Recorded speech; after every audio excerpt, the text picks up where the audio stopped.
For Complex News, I'm Natasha Martinez. Over the weekend, we got as close to a hot girl summer as we possibly could during a pandemic when Cardi B and Megan Thee Stallion released their joint single, WAP.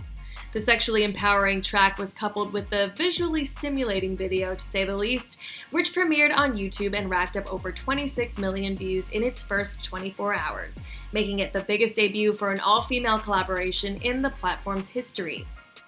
Success for the song hit streaming platforms right away. WAP debuted at number 1 on US Spotify with 2.34 million streams and reached number 6 on global Spotify with 3.75 million streams.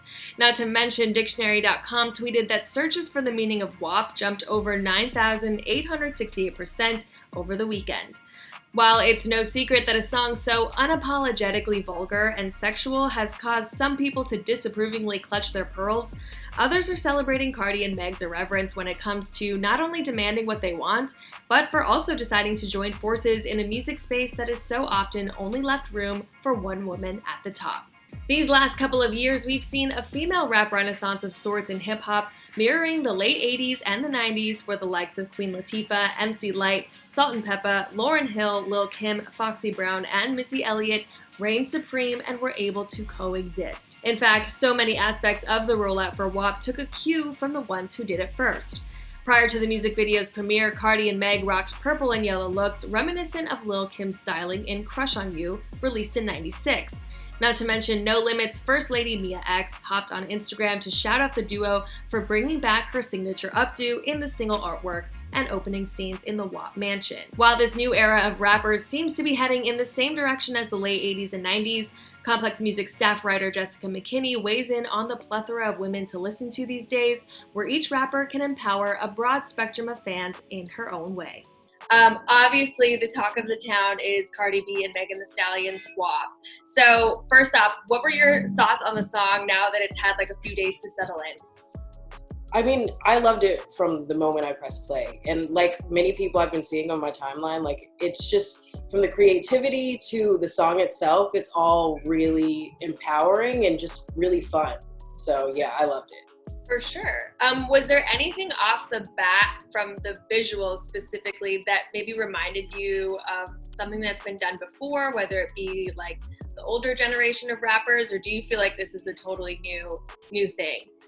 I definitely think it's a fresh take, but at the same time, there were some things that were reminiscent of Missy Elliott, for example. Like the choreography was definitely something that she would have done in her music videos of the past and present, and Lil' Kim as well with the creative direction and a lot of the costumes and stuff, especially from the Crush on You video with like all that creative direction. So yeah. Obviously, WAP came with its own set of controversies, right? We had Ben Shapiro ridiculously giving his take on the lyrics and the visuals. So what do you make of the controversy surrounding WAP being just too vulgar for people? It's funny, but it's also ridiculous. This is what feminists fought for. This is what the feminist movement was all about. It's not really about, women being treated as independent, full, rounded human beings. It's about wet-ass B-word.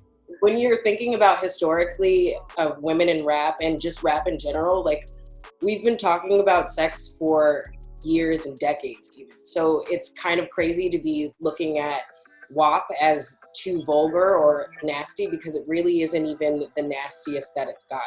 Like even thinking of, and Cardi tweeted it herself, like even thinking of the women like Trina and Lil' Kim, they had very sexually explicit songs and vulgar songs back then. And even going over to men, Ludacris, 2 Live Crew had like their whole discography was vulgar. So yeah, it's crazy to think that everyone's getting so angry about Cardi and Meg.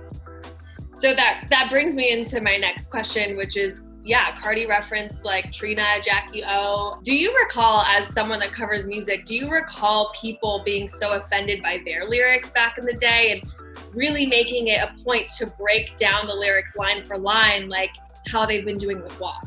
I don't remember going line for line, but I do remember there being a backlash and still being conversations about how this comes off to young women and young listeners. Yeah, I mean, just and bringing in the male rap comparison, why do you think that no one even blinks an eye when you have certain artists just pretty much talking about the same thing anatomically wise for the male reproductive system? Why do you think no one even bats an eye for that? There's a double standard in rap that, I mean, I can't explain. I think we're all still trying to figure that out, of why there is that double standard. But it just seems that people don't like to hear women empowered through, sexually explicit lines, and they don't like, I don't know, they just, for some reason, don't give them the same opportunity or the same space to express themselves like they do men. All right, would you say that the last few years have been pretty pivotal for women in rap right now? Yeah. This has been a really great time for women. I mean, 10 years ago, we didn't see as many women in rap as we do now, which is just, that in itself is amazing. And also we get to see so many different types of women. It's not just all one sound. And I know that's been a lot of debate and conversation around that, especially Jermaine Dupri saying that all women it's just strippers rapping, but it's really not. There's a lot of diversity in women rapping right now. Why do you think people aren't paying attention to that diversity? That's another tough one. I don't know. I don't like, I mean, I'm paying attention. I would hope other people are paying attention. My friends, on my timeline, I see a lot of conversation about different artists, but I just think that people like to put women in boxes, and then when we see one thing being successful, we think that's the only way to do it, and that's just not true. Do you think that this maybe new era is putting a stop to people pitting the one female rapper against the other? Do you think that trend is going to be abolished just by, naming all those rappers that are killing it in the game, and we're not pitting them against each other anymore? I hope so.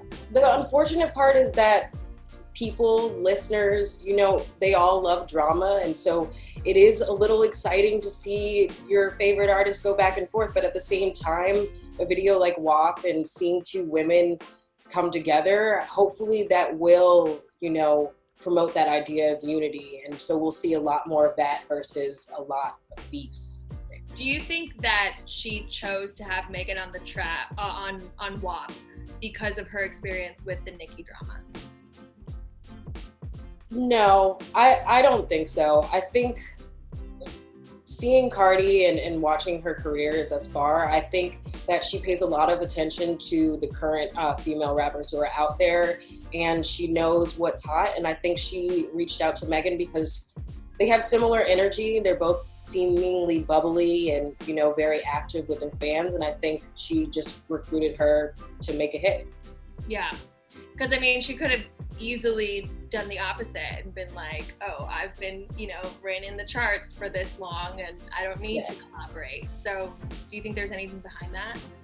No, I mean, like you said, she could have totally come out and just had a solo song, but also this is her first single of the year, and the fact that she decided to release a collaboration instead of a solo single, speaks a lot to her as an artist and what she's trying to do as far as unify. She said it herself in an interview that she feels like it's the public responsible for female artists being pit against each other.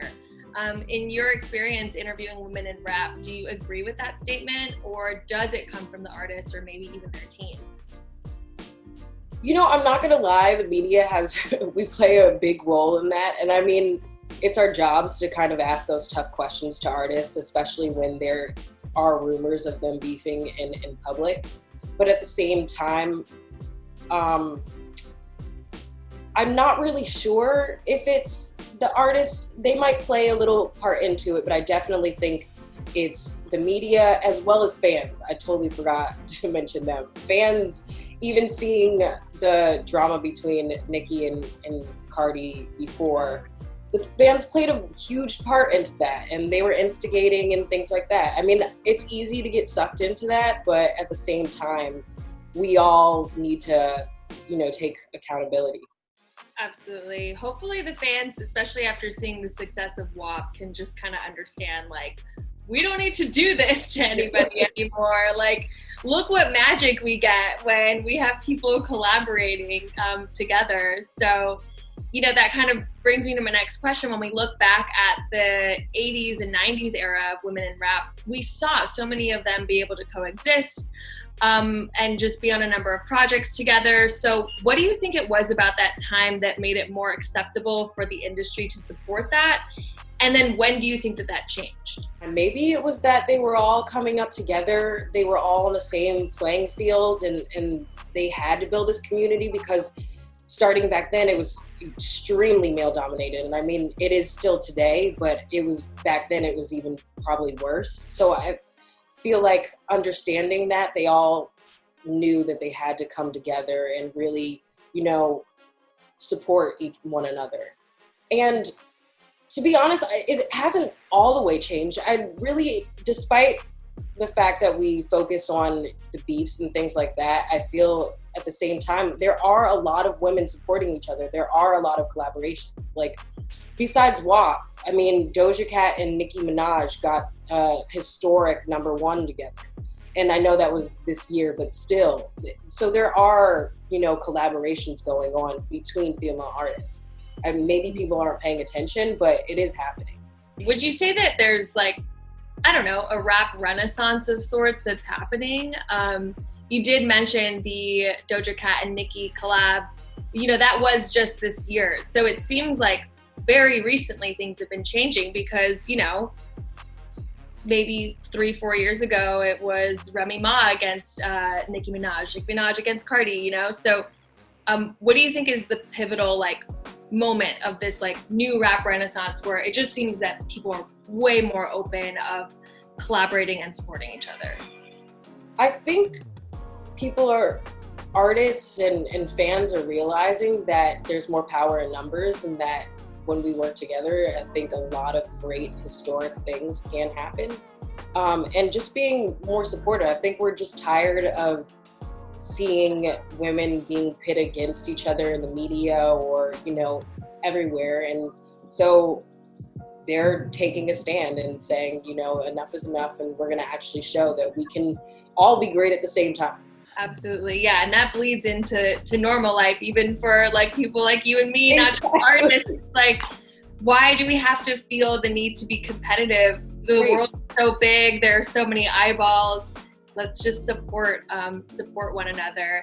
And, I can't let this discussion of women supporting women go without, of course, talking about Azealia Banks, who over last weekend really scared a lot of people with her just suicidal messages on Twitter and Instagram.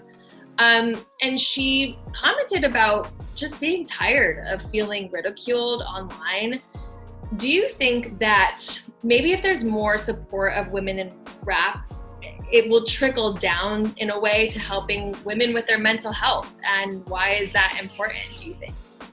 I hope so.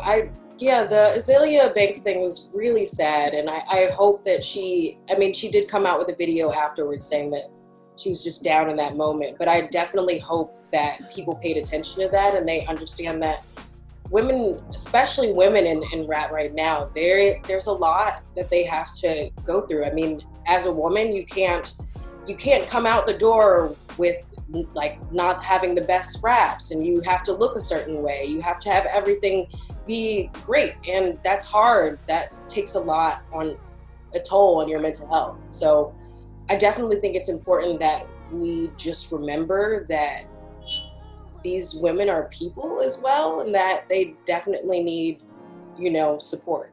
Like I said, you do cover rappers on a daily basis for Complex. So who's someone up and coming in the female space that we should be up on? I mean, the list could go on, but just to come up with, like, a couple of new artists, Flo Milli has been getting a lot of support on Twitter and social media for her latest project, Ho Why Is You Here? Armani Caesar, I mentioned her earlier. She's part of the Griselda crew, and we've actually featured one of her songs on our Best New Music list with Benny the Butcher. It's called Simply Done. And besides that, there's another artist from Miami named Callie. She had a hit last year that was great. And then, you know, it's the other ones that have been getting a lot of attention lately, but they're still, Meg is still doing really great. Chica is another great artist. Mulatto has been doing a lot lately. Bitch from the South was a really good hit, and then she came out with a remix with Saweetie and Trina. And she has some other really great songs out. I feel like that's like a good place to start. All right, we'll have our list ready. I'm gonna add to my playlist queue on my Spotify. Thanks so much, Jessica, for chatting with us and just diving into this topic. Yeah, of course. I had a good time. Thanks. Thanks.